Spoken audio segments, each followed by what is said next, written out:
नमस्कार। हमने पिछली क्लास में UK group, great Britain group, emerald Ireland, मतलब ये आपका आइबेरिया पेनिनसुला, फ्रांस, मतलब फ्रांस तक हमने चर्चा कर ली थी और अच्छे से देशों को पहचान लिया था। यहां पर मैं बताना भूल गया था, यहां पर एक पर्वत श्रृंखला है जिसका नाम है पायरेनीज पर्वत। उसी के ऊपर आपका एक छोटा सा देश है एंडोरा। क्या है? एंडोरा।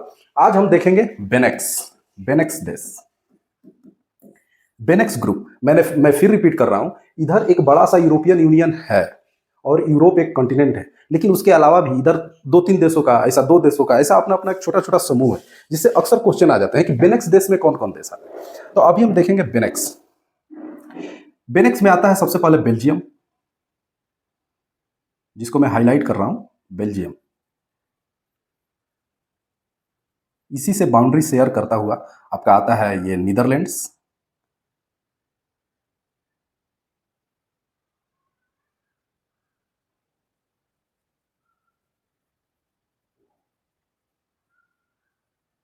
नीदरलैंड। और नीचे में एक छोटा सा देश है, इसको अलग कलर से हाईलाइट कर देता हूं। एक छोटा देश है जिसका नाम है लग्जमबर्ग। तो बेनेक्स ग्रुप में कितने देश आते हैं? 3 देश। नीदरलैंड, मतलब बेनेक्स से चलिए, Belgium, Netherlands, Luxembourg. Belgium, Netherlands, Luxembourg. तो ये 3 देश एक साथ याद रखेंगे। और इनके ग्रुप को क्या बोलते हैं? इनके ग्रुप को बोलते हैं बेनेक्स कंट्री। बेनेक्स कंट्री। अब थोड़ा जानते हैं नीदरलैंड के बारे में। नीदरलैंड का जो पुराना नाम था ना, नीदरलैंड का पुराना नाम हॉलैंड था।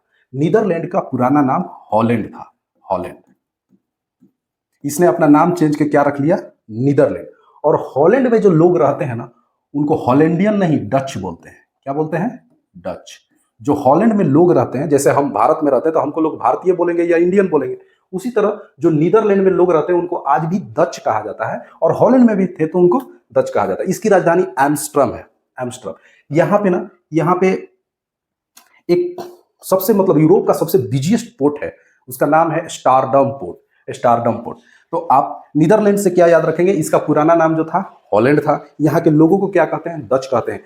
और डच लोग भी अपना कॉलोनी बनाने के लिए भारत में आए थे। उसके नीचे है बेल्जियम। बेल्जियम की जो कैपिटल है ना, उसका नाम है ब्रुसेल्स। ब्रुसेल्स। एक चीज और, देखिए, नीदरलैंड के बारे में भूल गए। नीदरलैंड में एक शहर है जिसका नाम है हेग। मोस्ट इंपॉर्टेंट, नीदरलैंड में एक शहर है जिसका नाम है हेग। यहां पे इंटरनेशनल कोर्ट ऑफ जस्टिस है। यहीं पे इंटरनेशनल कोर्ट ऑफ जस्टिस है यूएनओ की। मतलब यूएन के 6 अंग है। 6 अंग में से 5 अंगों का जो हेडक्वार्टर है वो है आपका न्यूयॉर्क में। एक जो है इंटरनेशनल कोर्ट ऑफ जस्टिस, वो है आपका नीदरलैंड के द हेग शहर में। क्या यहाँ पे कोई इंडियन जज हैं? तो अभी हैं, S A Bobde. S A Bobde, Bobde. ये हमारे 47th सीजेआई थे। सीजेआई 47वें चीफ जस्टिस ऑफ इंडिया ये रह चुके हैं। अभी ये इंटरनेशनल कोर्ट ऑफ जस्टिस में एक जज है। इससे पहले कौन थे? तो मिस्टर भंडारी। ये हो गया द हेग। कुछ भी भूल जाना, ये याद रखना कि इंटरनेशनल कोर्ट ऑफ जस्टिस जो है वो नीदरलैंड के एक शहर में द हेग में है, और वहां पे एक भारतीय जज हैं जिनका नाम है एस ए बोबड़े। वो 47वें CJI chief justice of India रह चुके हैं, और यहाँ पे स्टारडम बंदरगाह है। उसके बाद है बेल्जियम। बेल्जियम का शहर है ब्रुसेल्स उसकी राजधानी है। ब्रुसेल्स में NATO, North Atlantic Treaty Organization, दुनिया का सबसे 30 मेंबर है।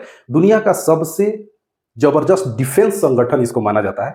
लेकिन पूरे नाटो का सपोर्ट है यूक्रेन को, अब फिर भी रसिया धो दिया है और रसिया जीतने वाला है। तो ये दुनिया का सबसे मजबूत सैन्य संगठन माना जाता है नाटो। और इसका जो मुख्यालय है ना, वो ब्रुसेल्स में है, बेल्जियम में। तो नाटो का मुख्यालय ब्रुसेल्स में। नाटो का प्रमुख कौन है? वो नॉर्थ अमेरिका है, उसका लीडर है नॉर्थ अमेरिका, लेकिन उसका मुख्यालय कहां है? बेल्जियम में। उसका मुख्यालय बेल्जियम में। आगे, तो अभी हमने क्या देखा? नीदरलैंड का द हेग शहर, international court of justice, S A Bobde साहब अभी वहां पे जज की तरह कार्यरत हैं। उसके नीचे एक डॉट टाइप का ऐसा छोटा सा देश है लग्जमबर्ग। यूरोपियन यूनियन जो है, यूरोपियन यूनियन का संसद है लग्जमबर्ग में। मतलब यूरोपियन यूनियन जैसे आप देखिएगा तो G20 G20 जो नाम है, इसमें 19 देश हैं प्लस यूरोपियन यूनियन है। मतलब यूरोपियन यूनियन एक समूह है, इतना जबरदस्त समूह है कि ये साथ में बिजनेस करते हैं सारे इकोनॉमिक। मतलब आपने यूरोपियन यूनियन से बिजनेस शुरू कर दिया, इसका मतलब जो भी मेंबर है यूरोपियन यूनियन में, उन सबसे आप बिजनेस ऑटोमेटिकली कर रहे हो। तो उनका एक सामूहिक ऑफिस है जहां पे वो लोग बैठ करके डिसाइड करते हैं। वो इस छोटा सा हरवा को दे दिया कि ले तू छोटा सा है, एक तो तुमको भी मुख्यालय दे देते हैं। तो लग्जमबर्ग में उसका मुख्यालय है। तो बेनेक्स में 3 देश, नीदरलैंड, बेल्जियम और लग्जमबर्ग। बेल्जियम में ही वाटरलू का मैदान है जिसको यूरोप का अखाड़ा कहा जाता है। भारत का अखाड़ा अगर हम आप लोग से पूछे तो क्या कहिएगा? भारत का अखाड़ा है पानीपत। पानीपत की पहली लड़ाई जेकरा देखो वह पानीपत में लड़ता, मतलब हरियाणा वाला क्षेत्र। उसी तरह से यूरोप में जितनी लड़ाइयां हुई वो वाटरलू में हुई, मतलब अधिकतर, जितनी नहीं अधिकतर। वो कहाँ है? बेल्जियम में। इसलिए उसको यूरोप का बैटलफील्ड कहते हैं। बेल्जियम क्या है? यूरोप का बैटलफील्ड। इंडिया का बैटलफील्ड पानीपत। क्योंकि इधर से जब वेस्टर्न साइड से कोई भी इन्वेजन करता था ना, तो जो भी राजा रहता था सेंट्रलाइज, वो बैठ रहा था दिल्ली में और वो जाके भिड़ जाता था पानीपत। इस तरह से ये क्वेश्चन भी था कि सबसे ज्यादा लड़ाइयां आखिर पानीपत में क्यों होती है? तो हमारा कुछ नेचुरल डिफेंस लाइन है, उसको क्रॉस करने के बाद एक ही जगह मिलता है जहां पे आप उसको रोक सकते हो, वो था पानीपत। इसलिए पानीपत में होती थी, और यूरोप में बेल्जियम में।